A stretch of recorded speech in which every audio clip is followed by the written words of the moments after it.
Hello, Namaskar, and welcome to Talking Point Blank on special podcast. Today, I have a very special guest with me, a very rare journalist from Europe who has been covering Pakistan for the last 30 years. Somebody who has seen Pakistan very closely, has written two books on the terror that emanates from Pakistan.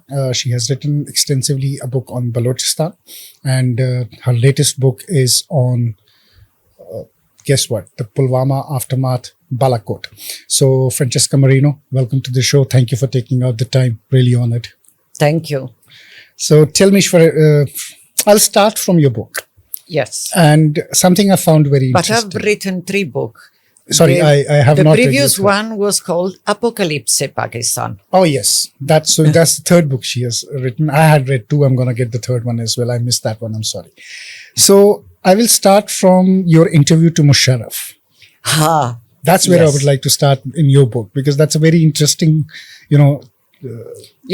chapter where you describe how you met Musharraf and how you spoke about the presence of terror camps inside Pakistan and how Musharraf was trying to, dodge those things. So why don't you tell me about that? When Balakot happened, my first reaction was actually thinking back to that, because during a long interview, I had asked him, we were talking about Abbottabad, we were talking about Bin Laden and so on. So I was saying, look, if you want me to believe that 3 Americans helicopter land in the middle of Pakistan in a military citadel, they go inside, shoot Bin Laden, come back, blow an helicopter, and then go back undetected.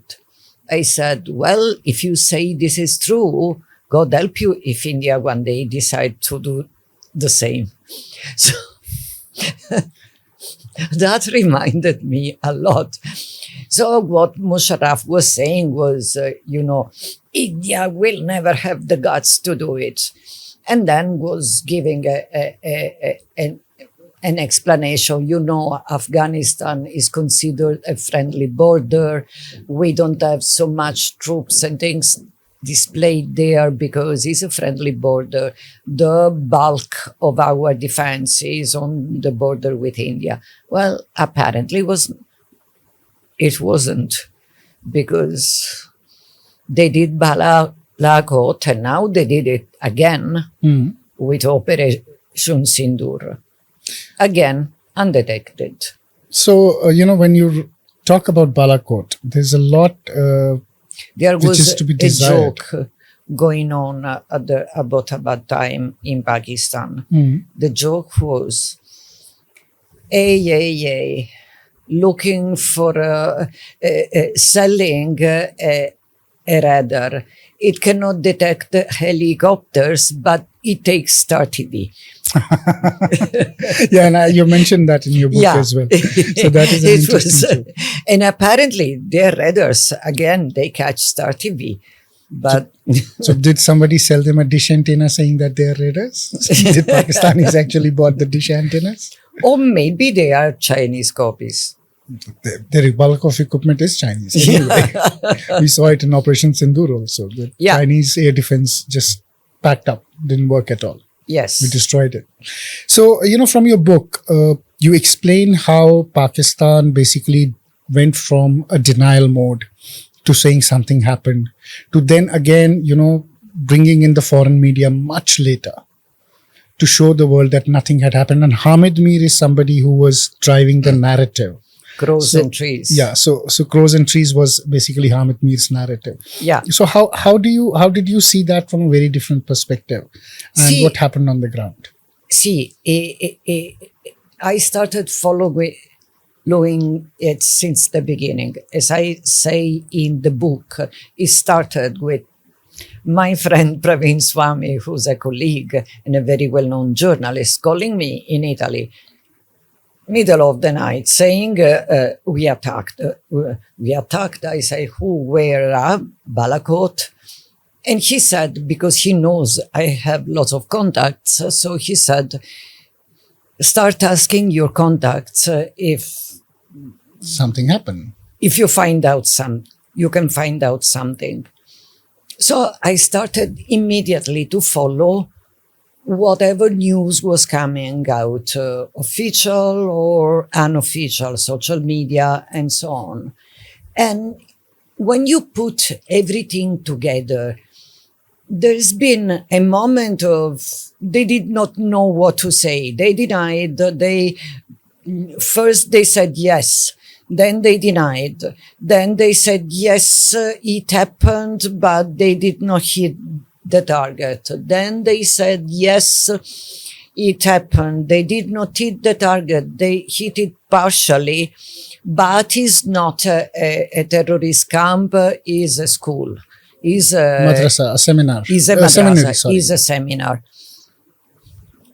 There was a gap during which the narrative was built, and the narrative was built then on social media by the then spokesperson of Pakistan ISI, Ghafoor, which was very active on social media, so much active that then he was kicked out of the post because of social media. But it was, of course, a cover-up. Even if then I found somebody who was actually there, who explained me all the thing, but even if you put together now, years after, all what has been released officially by Pakistan, plus the social media, it does not match. And then there's the thing. Why would you take 45 days to bring into a choice of international press and diplomats to visit the place? 45 days. So that you could rebuild it and then show it to them as new. But why was international press didn't ask this question, that why are you taking us after 45 days and why not immediately? Why is it that most of the press didn't ask this question?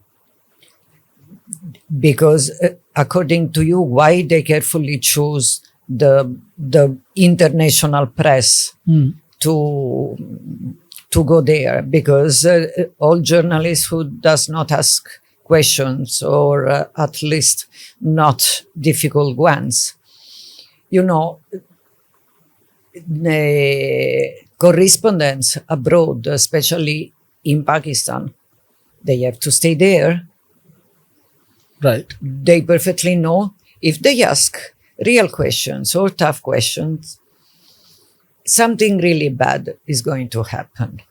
So questions are not asked. Oh yeah, they were asking the kids in the madrasa, have you seen something? Have you heard something? Like their stringers were asking people in around the area, have you seen something? Something? No, just a big noise. They just hit some tree. Do you think villagers are heroes and are going to risk their life telling the truth? No. Yeah. Pakistan as a nation never tells the truth. So how exactly. do you expect people to tell the truth? But there was a very simple question to ask to start with. Why would a madrasa for kids being on the top of a hill that you can reach only by walk, is 1 hour and a half walk? Why would you set a school for kids there? It makes no sense. It does not make any sense. So tell me about your time in Pakistan. Were you able to ask many questions when you were in Pakistan? See, I've always been, yes, I did. And frankly, they replied to me. But then, guess what? I was arrested. Okay. I did it, and I was quite welcomed till I wasn't anymore. The intelligence of my country said, because they dealt with them, they said they were showing them pictures of me in Geneva and in Brussels at the European Commission and Human Rights Commission in Geneva with Meran Marri, and who was back then the representative of Balochistan at UN. Okay. So they said, on the base of that pictures, they were actually trying to accuse me to be an Indian spy, which was quite hilarious. I mean, I'm a journalist. Okay, Meran, according to you, is a terrorist. But why nobody ever had exception at my meeting and my interview with Mohammed hafizsaeed? That was Who's about- a terrorist? Yeah, that's what I wanted to ask. So, Exactly. Oh, no. Everybody was very happy. so when you interviewed hafizsaeed, what did you come across? How does he come across? What kind of a person does he come across? Okay, I tell you something. I sat with him. Okay, first of all, he pretended not to know English. He does. Okay. Because a elite guy who would their press wing came to pick me up. He picks me up and he starts discussing, and I realize in a few hours these fellows had downloaded my articles from the net, whatever was available, translated it into English, and then the only real objection he had was my use of the term jihad. You know, he was lecturing me on the real meaning of jihad. Okay. So I said, yeah, so what you fight is just, you know, you go sit there and pray, right? So anyway, he took me to Mohammed hafizsaeed's house, and I sat there for almost 2 hours. Very kind and sat there for almost 2 hours. But if you ask him, what do I look like? He will not know, because for all the 2 hours, he was staring at the floor. Really? Yes. Okay. So I was asking questions. The guy was translating, but most of the times he would start replying before the translation. So I said, okay, this is all theater, fine. He was saying, he was telling me he's a social worker. Okay, yeah, he is a social worker. He is basically a social worker. One of my best friends is a social worker. I can assure she does not have 10 people with AK-47 in the hall of her house. But, okay, fine. So nobody had objections on this in Pakistan. They facilitated me. Politicians facilitated me. Not without the help of the army, obviously. Okay. I don't want to go into, No, that's into okay. that. You be comfortable with what you want to yeah, answer. the army, some particular army officer was very likely to facilitate me, but not for free. So, Typical Pakistan army. exactly. Yeah. So, yes, I found other ways. But one of the things that happened after I found a witness to Balakot was that they sent after me one of hafizsaeed men who would say, yeah, you know, it's impossible. You did not do it because it goes all through me. I know it goes all through you. We spoke twice. And when I realized nothing was going to happen, again, I have other ways to get things done.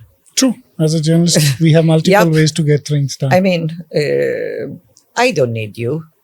But, Right. So, with Balakot, when Yeah. you've interviewed the Air Chief Marshal here as well, yes. right? This battle of perception which was fought. Yeah. What he told me was basically, yes, we lost totally the battle of perception. Or the narrative, what we call it. Yes, but mind something. My goal was not to win the PR war. My goal was to send a message to Jaish. And I did it. Then not to convince foreign journalists. Hmm. Yes, we lost, he said. We totally lost the battle of perception. But we have certain kind of rules. But do you think that this battle of perception, because we saw this happening in Operation Sindoor, and we are seeing Donald Trump talking about it every Same thing. day, same thing. Same thing. How much effect does it make on the psyche of the See, war? I tell you something. When Operation Sindoor,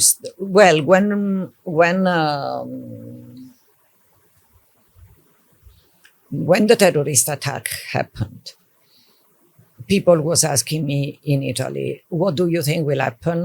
Because then, days were going on, and so maybe they won't react. I said, they will react. Of course, they will.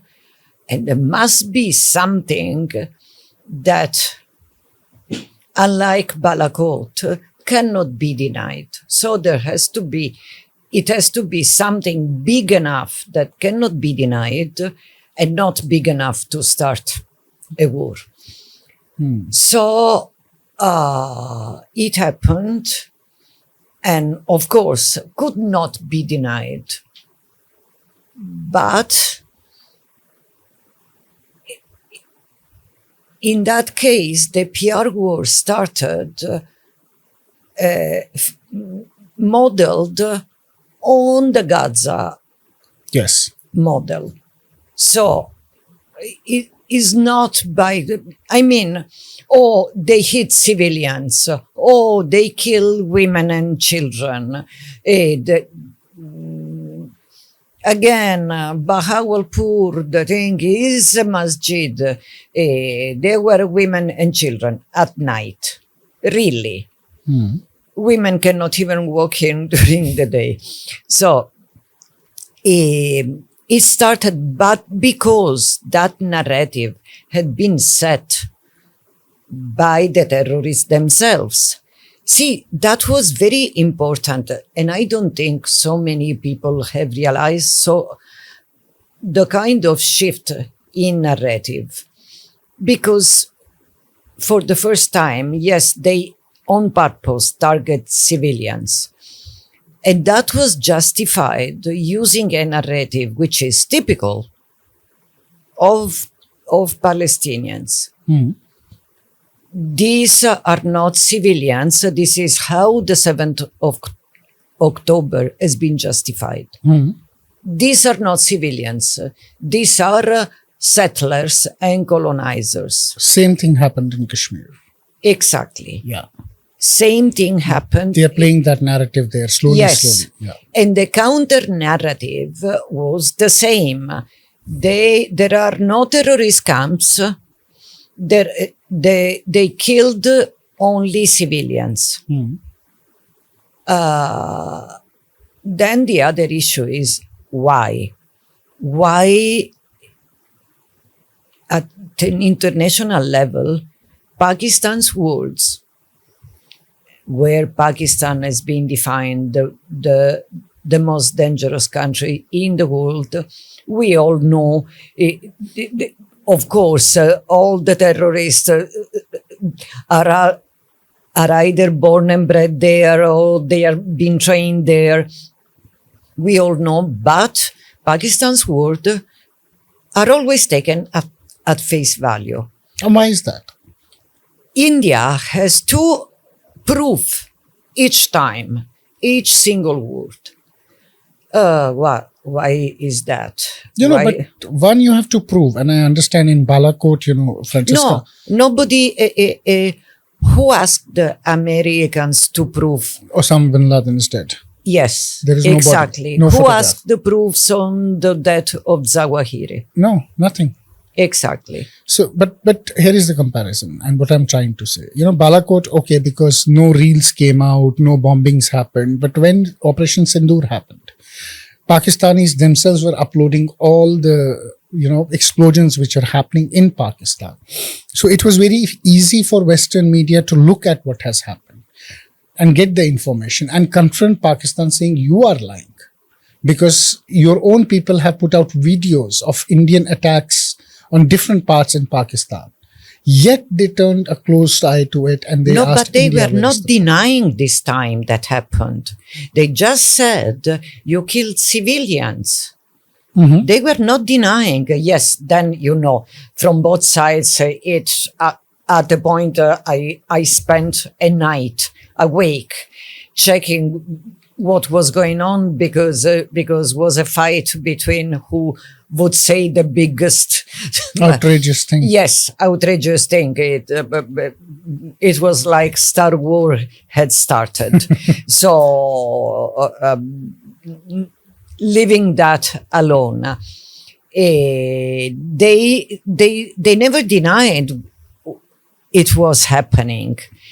What they said is that those were not terrorist camps or military. Well, the military base, they had to say it, but they downplayed the damage. They downplayed the damage in other military positions, and there are no terrorist camps because there are no terrorist camps in Pakistan, don't you know?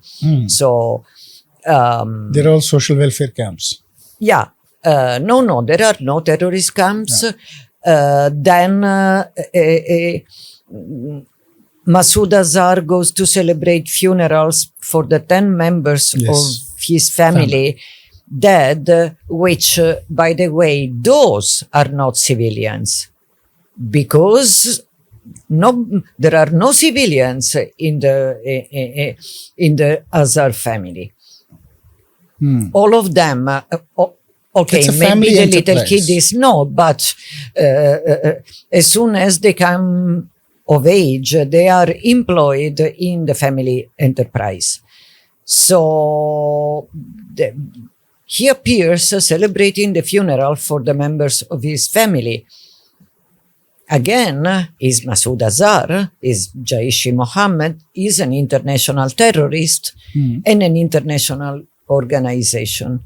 Bahawalpur, there were satellite images in the past 2 years had been double the size. There were intelligence infos about even Hamas members being in Bahawalpur, along with Jaish, members of Azhar's family, and before on stage with politicians and ISI members. Yes. But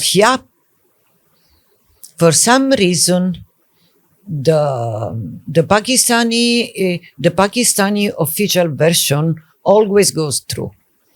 And why is that in Western media? Is it that they have a good penetration, they pay well, they threaten them, or they have honey trapped them?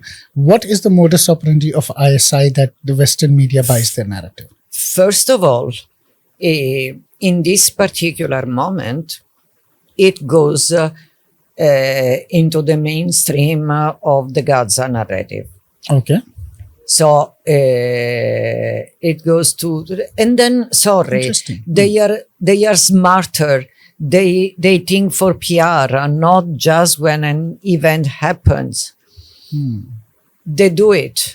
Have you ever read the name of the BBC world anchors and journalists and so on? Go check. No, true. Sky News, True. whatever. Yeah, exactly. Yeah. Then guess why? The narrative passes. Obviously, because they have the right people at the right place. Exactly. Right people at the right place. They built relationships. They built narratives. It's not a joke. Any single colleague, Western colleague who goes to Pakistan after welcomes, such a wonderful country, wonderful people. Because they go from a party to a dinner to I think they are facilitated in the army, again, under Congress remuneration, will take you in helicopter to go to Waziristan to check and so on. And okay, fine. But, and to very few people actually, of course, that they are showing you just what they want to. No, there are very few people. I was reading Walt's Pakistan Has 9 Lives book. Oh, yeah. Yeah. So what are your thoughts about that? It has 9 lives. I don't think it has 9, not 10.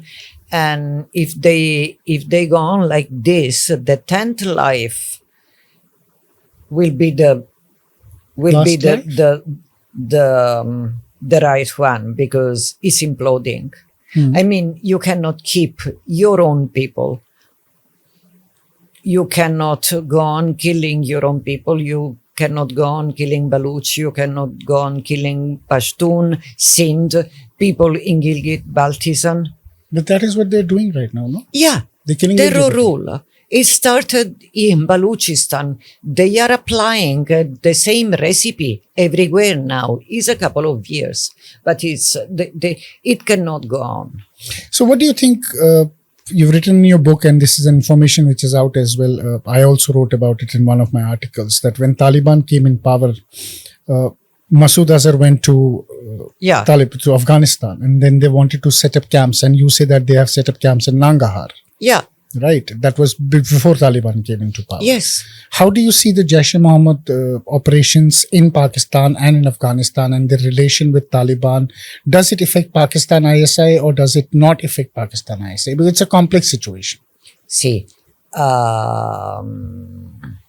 as they say, dog does not bite dog. They all play together. If it is convenient, they play together. They will play against each other when and if it is convenient to play against each other. All these differences in names are just, are useful because you differentiate. This is pro this, is against this. But at the end of the day, it's all the same. Okay. No, because why I say that, Francesca, is because... See, I don't see there's always been relationship between, Jaish has been in and out Afghanistan for the longest time. They had 30 camps at one point of time. Yes. Yes. They acted also as personal bodyguards and stuff. Why should it change? Why should it change? And why ISI would, again, the projection is one. Reality is another one. Because we know with the thought, we go with the thought that there should be a certain, there's a line, there's a format, there's what. For ISI, there's not. Is just a game of chess. True. But how does Taliban view this? Because ideologically, Azhar Masood is very close to Taliban. Yeah. Now, with Taliban having a rift with Pakistan, do you see the relation somewhere changing between Jaish-e-Mohammed and Pakistan ISI, or do you think the relationship will be the same and Taliban will turn a blind eye? Will be the same. Sorry, you are talking about ideology. Yeah. Which is a very convenient screen whenever it is. In theory, Taliban and Iranians should be at each other's throat, right? But they are not. But they are not. They're friends, yes. Exactly. True. So it's, ideology is fine when it is useful.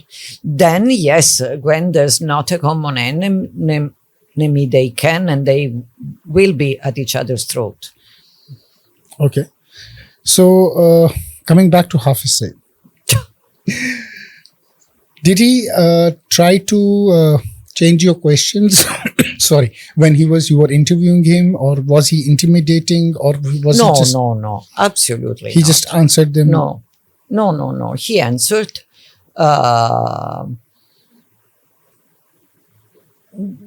See, the most interesting thing that he said, because he maintained he is a social worker and he has nothing to do with Lashkar-e-Toiba. That's what he said on the face. Oh, yeah. And Jamaatul Dawa is a charitable organization. Yes. So then, yes, people of Pakistan will always fight for Kashmir. And yes, and then he said, but the most interesting thing that he said, beside the usual rubbish, I mean, you don't go interview these people because you expect something sensible coming out of their mouth. You will interview them because, I mean, you know what they're going to say. You go because you go. But the most interesting thing said was talking, he said, you talk about terrorism, let's talk about dams. And, we cannot allow India to be at our throats. So if India does not stop building dams, what other option are we left with? And I cannot even rule out the nuclear option. Like, he was the one in charge of nuclear. Yeah, that's surprising because... Yeah. Hafizsaeed talking about nuclear means that was in control of the nuclear of Pakistan? Oh, yeah. He was. So that is the grand delusion they live in. Yes. But that is the cost, I think, which, you pay when you are completely merged with the Pakistani military and you are an extended arm of Pakistani military. No? You think that you can dictate policy and terms. Is the good old story of Frankenstein, one day or another. I mean, yes, military keeps them at bay, but they keep military at bay also. Really? Well, imagine what would happen if all the Lashkar and Jaid would take the streets against the army. Pakistan will collapse. Exactly. But that will happen one day, I suppose. No? Do you think so it will happen? I don't know. If they don't stop killing their own people, yes, at a point people will find the courage to go and fight in the street. At the moment, they don't have. Will Jaish and Lashkar-e-Toiba fight TTP in Pakistan?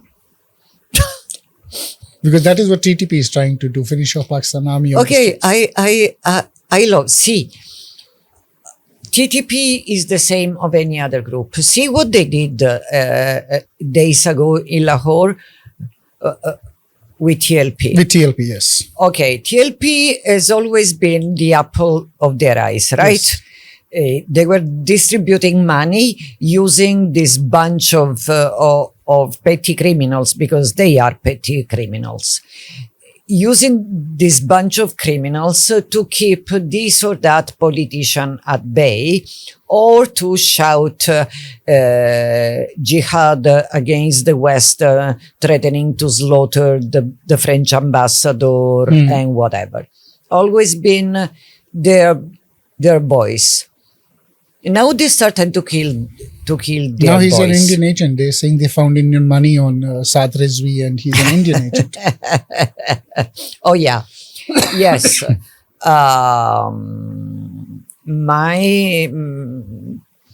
See, it might come out that Pakistan will be forced, since they did disagreement with Saudis. It might come out that they will be forced to join the Abraham agreements. I think they're already willing to join Abraham agreement, no? Yeah, they deny, but officially. Because today they have given a statement that they would like to be a part of that peace force, Yes, which is the going peace to come force, in. which means helping Israel. How will they? Yeah, which means helping Israel in Gaza. Yes. But if you have TLP in the street threatening to burn down the country, they will send the same TLP to as ISKP to Syria to attack Arab forces and take money from them. Is the same. TTP is not Afghan. TTP is Pakistani. They started it when they needed it against other pieces of the state. True, because I know that if you look at the founder of TTP, Baitullah Masood actually came to Kashmir twice. Yeah. Under the UJC, or what do you want to call it, the Jihadi Council. He wanted to fight in Kashmir. Yes, they and guess what? TTP resurfaces in its full glory, each single time.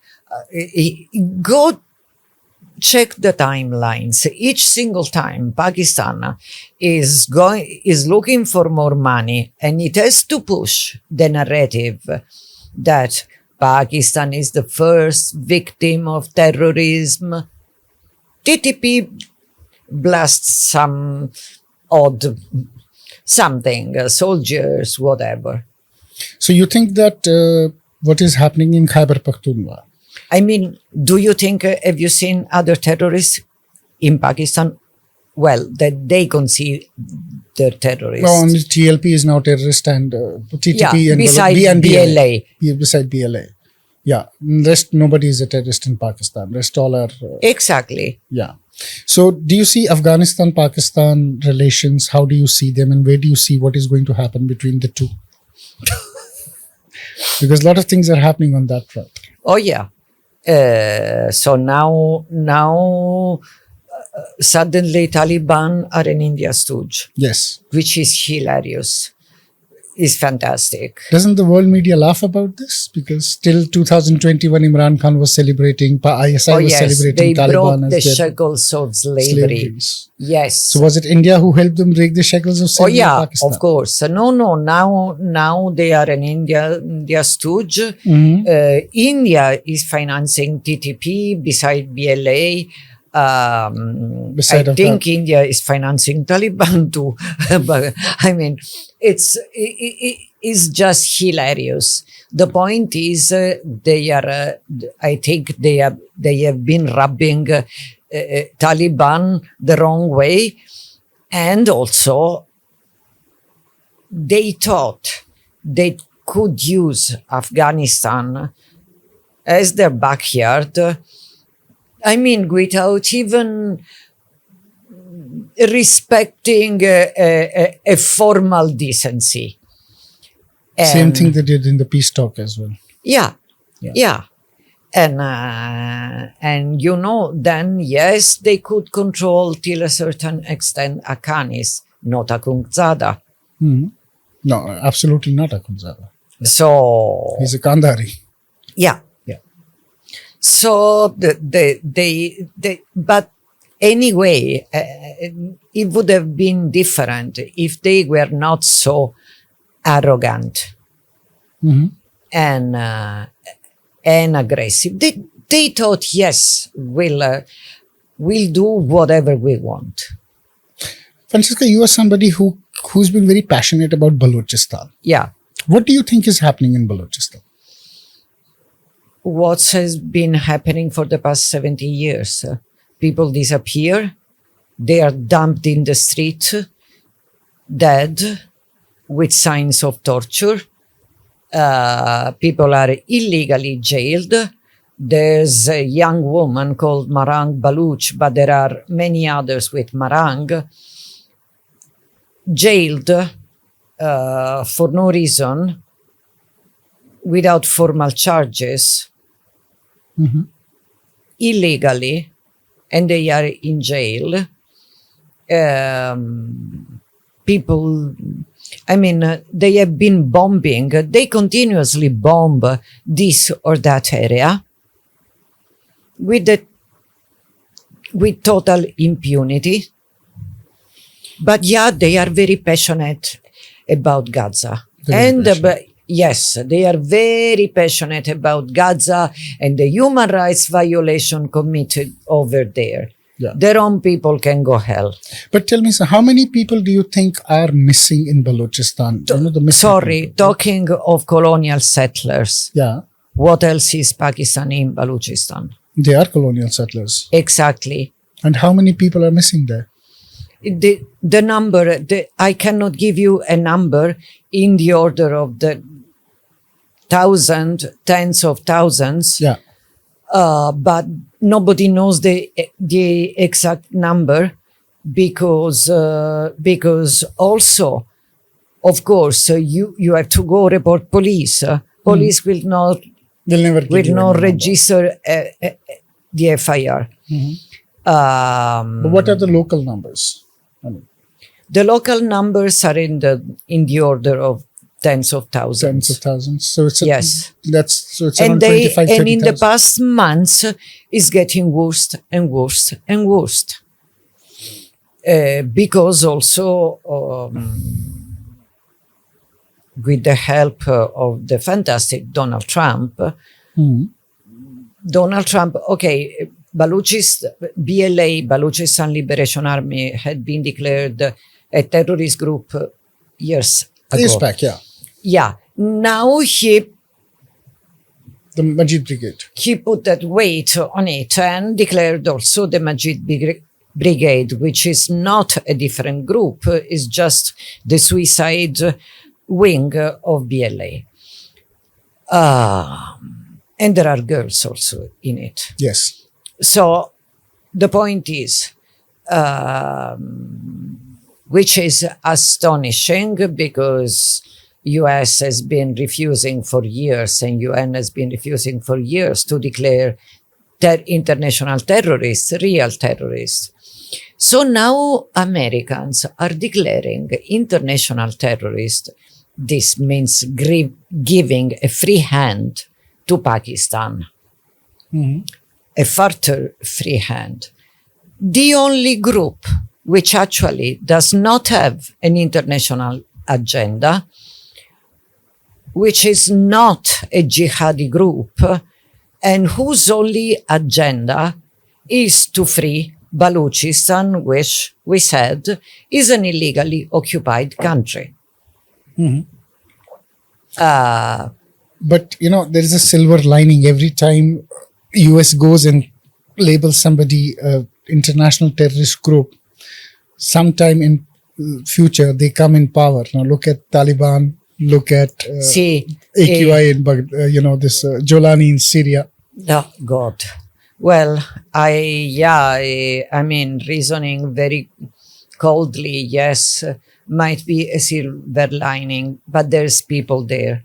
True, I agree. And There's that is people not going to there, stop. they kill children. I mean, you take a child,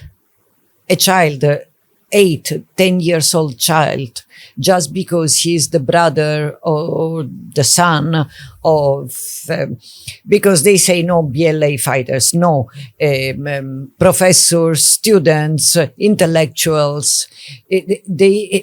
So you take a child, you torture him, and you throw the body of the child in the street. I understand BBC, I understand Al Jazeera, but why is, Washington Post or New York Times or even major, European papers blind to what is happening in Balochistan and what Pakistan is doing? You want to know why? Because it does not check all the boxes that a correct exploitation should check. Meaning, there's no white oppressor. Okay. No white oppressor. But there is no white oppressor in Jammu and Kashmir as well. But look at the articles and the stories all New York Times and Washington Post would do. That goes again into this. If you go into international forums, 9.9 times out of 10, when you see something on Kashmir, it is Pakistani sponsored and done by Pakistanis. If you never bothered to make your point of view heard or known out of here because you think they should know better, these guys go everywhere. So what do you think? Should India take out the voice of Balochistan to the world? Should we do that? Are we doing it? No, you are not doing it. And why are we not doing it? But I don't think only India should push the voice of Baloch. I think everybody should. Because, I mean, you want to talk of genocide? Go see the number of what happens. Go see what's been happening for the past year. I'll make you talk with survivors, few survivors, from the nice hospitality of ISI. What they've done to them and what they have seen inside there. Yeah, because, the world is not ready to take, it's not the white oppressor theory, what you said. It is. So who should take the responsibility of taking their voice out to the world? See, the point is Pakistan knows how to make itself indispensable. Okay? They create problems, then they sell the solution to those problems. And this is what they do. So they create, that's a good explanation actually. That's what Pakistanis actually do. They create their own problems. They sell the solution at the problems they created, and nobody can afford not to listen to them, because then they will unleash whatever they unleash. So it is basically they sell the disease and then they find the vaccinos. Exactly. That's very smart. No? They learned from the best. They learn from the best. And who are the best in that? We both know that. Yeah. But, coming back, Russia, China, now America, all have interest in Balochistan. Afghanistan is going to be again the center of that. Balochistan. No, Russia has nothing to do in Balochistan. Only the thing is, Asim Munir is going around with the suitcase selling rare minerals. That he's going to, Donald Trump. Yes, and the rare minerals are in Balochistan. Basically, he's selling again Rekodik. Yes. So, but Rekodik has always been in Canadian, US Canadian. It's Carrick, basically the company, Canadian company. 50% stake is with them. Yes. There was another partner from Chile, but they have been they went ousted. out. Yeah. So you say the Chinese are there. See, I think Asim Munir is selling also the minerals same way he sold them to Chinese. Okay. And when somebody says, but the unrest in the region and will be difficult to logistics and stuff and so on, they are saying, no, we'll deal with them. Is not going to happen.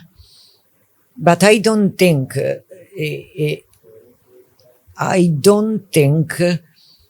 Chinese are going to fight Americans, for sure, not materially. But I don't think they are. I think they are going to,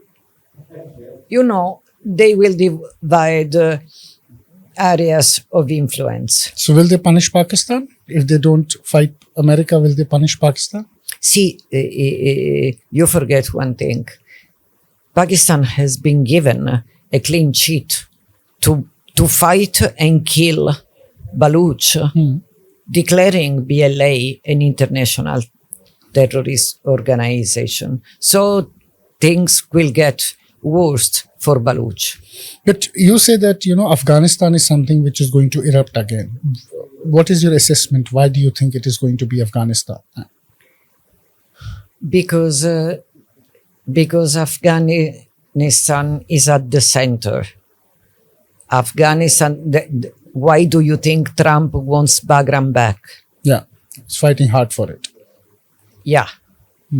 And there are voices also saying Pakistani have been bombing Afghanistan, doing the dirty job for Trump. Pakistanis themselves said yesterday in Istanbul, they agreed to it. Well, how foolish or how smart. Yeah. So they're doing the dirty job for them. And if you think it's a win-win for Pakistanis, Americans are back in Bagram, their influence on Afghanistan will be again what it was. They will be again indispensable for sea routes. Yeah. So it's a win-win for them. And then again, Balochistan is there. So then that means again you're going to have a conflict, which is then this time going to be different because this time Afghan Taliban is going to act very differently with Pakistan. Yeah, Agung Zada will be dealt accordingly. But what do you do with Mullah Yaqub? See, at the end, I think, again, dog does not eat dog. They are long, they go way back. They will deal some way. One way or the other. Maybe. I mean, we are not talking of round table nights. These people on both sides can be bought for a... I mean, something like Al-Shara is doing in Syria. No? Yeah. So where do you see India and Pakistan going? Operation Sindoor 2.0. Do you think we're going to see action again, or do you think it's going to be quiet with Pakistan? Well, if they are busy dealing, using terrorism for other purposes, situation will be quiet. If they wake up again deciding they need some distraction on another front and unleashing again terrorists here, but of course. Given Pakistan, that is exactly what they do every time they get support from America. The first thing they unleash terrorism on this front. But that was... But yesterday, Shahbaz Sharif was tweeting some nonsense about Kashmir. Yeah. And, but okay, I replied, but the point is this. And there's also a community note saying, look, it was the instrument of accession, whatever. But the point is another. Do you know how many times they get programmed that way? Do you have an idea of how many times I've been asked by Pakistanis, and not madrasa guys, I mean Oxford educated, top society, whatever. Do you think we will ever get Kashmir back? And you look at them. Sorry. When is Kashmir ever been part of Pakistan? But simply they don't know. In their mind, in their books, it's written that Kashmir was part of Pakistan. Go convince them. No, you can't. You can't, because that is ingrained in them as a child. Yeah. So that is true. So that means this is an endless war in Kashmir. And then they say, then the most liberal will say the self-determination. Yeah, but this is like our mobs in university. They are ready to accept self-determination if and when self-determination is in their favor. Absolutely. Otherwise, it is not. It is true. So, and that is a moment they ran for a very long time in Kashmir through their separatist politics as well. Yeah. They did and that. then, they omit to say that actually would be fantastic. Again, get a bag of popcorn. Say, okay, fine. Let's start to vacate the part you occupied. Start to tell China to vacate the part you gave to China. And then ask them. The condition today is POJK. They'll Then happily say, okay. Ask them, because POK is only in revolt. Yes, it's already in revolt. Yeah. Yeah. And Pakistan also knows it. They will never vacate it. Yes, of course. But how But do you tell them? again, this does not get highlighted on the Western press. Why I isn't think your lab? I was the only one who wrote in Italy about the POK unrest. Tell me something. Why is Europe so, I would say, I don't know if they're ignorant about this or they really think that this is not an issue which concerns them. Both. Why do they have such a poor understanding of this region and what is happening, on this belt? Because it's a distant region, because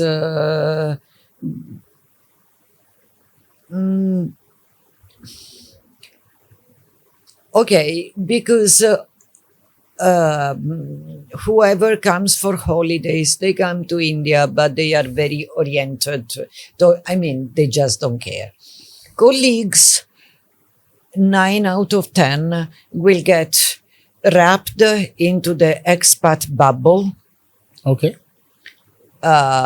When it comes to Pakistan, into the bubble of that Pakistan top society who would welcome foreigners, and they never see the real countries, they never see the real thing, and also the perception.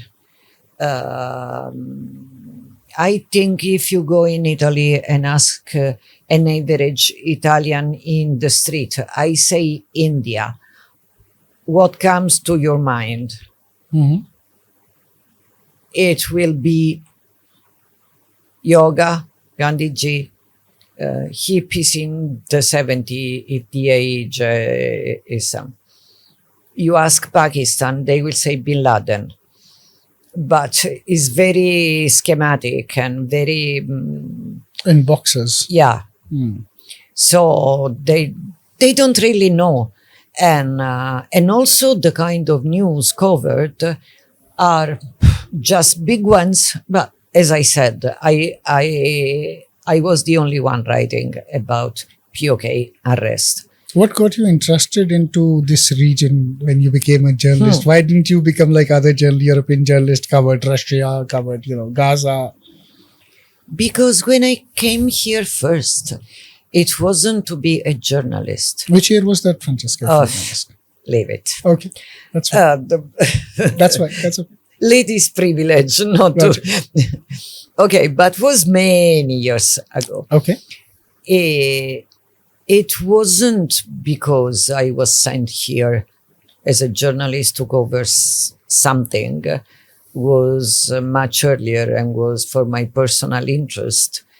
And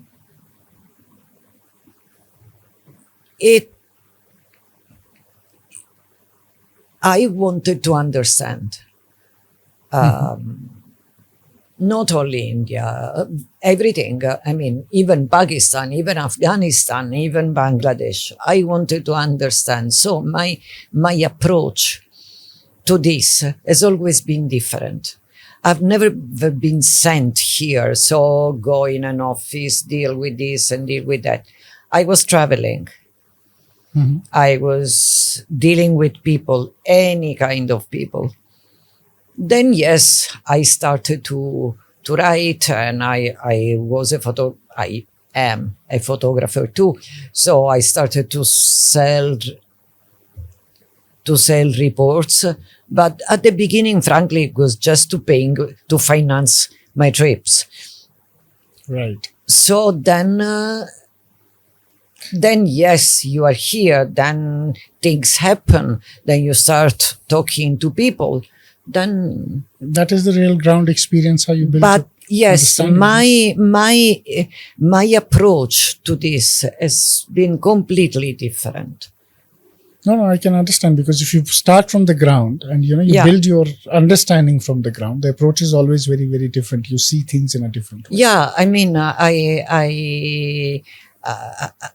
I did not go there sent to interview a minister or a president. I did it, but it happened much later.